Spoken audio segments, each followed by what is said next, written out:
नीले आसमान के नीचे पहाड़ी की तलहटी में एक छोटी सी लड़की खड़ी थी। उसका नाम था मधुरिमा।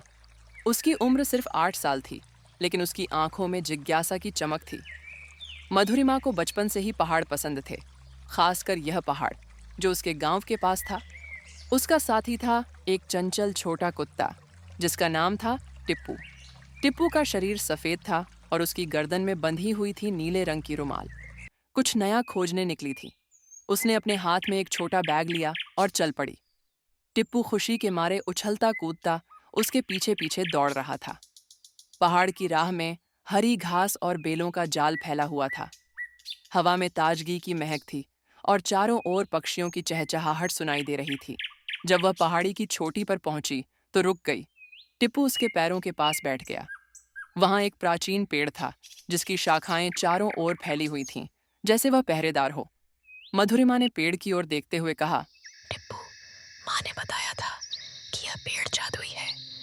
जो भी इसकी छांव में बैठता है उसकी कोई गुप्त इच्छा पूरी होती है। टिप्पू खुशी में कूद पड़ा, जैसे वह मधुरिमा की बात का जवाब दे रहा हो।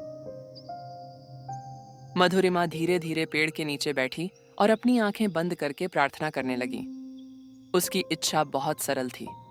वह पहाड़ की प्राचीन कहानियां जानना चाहती थी जो उसकी दादी बचपन में सुनाया करती थीं। उसे पता था इस पहाड़ के हर पत्थर और पेड़ में एक एक कहानी छिपी हुई है। अचानक मधुरिमा ने महसूस किया कि हवा थोड़ी भारी हो गई है। उसने आंखें खोलीं और देखा, उसके सामने एक बूढ़ी औरत खड़ी थी। उनके बाल चांदी जैसे चमक रहे थे और आंखों में शांति का सागर था। बूढ़ी औरत ने पूछा, क्या तुम कहानी सुनना चाहती हो, बच्ची? मधुरिमा ने चौंक कर कहा। हाँ, मैं तो इसी के लिए आई हूँ।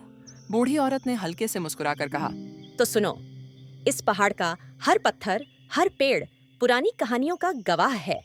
यह पेड़ कभी इंसानों की बातें सुना करता था और उन बातों को हवा के साथ मिलाकर जो सुनना चाहता है उसके दिल में फैला देता है।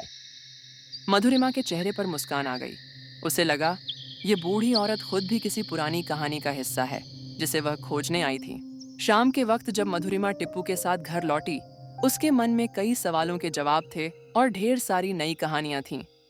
पहाड़ के सारे गुप्त राज जैसे उसके कानों में धीरे धीरे फुसफुसाकर कह दिए गए थे। टिप्पू उसके बगल में चल रहा था, जैसे वह सारी कहानियां समझ चुका हो।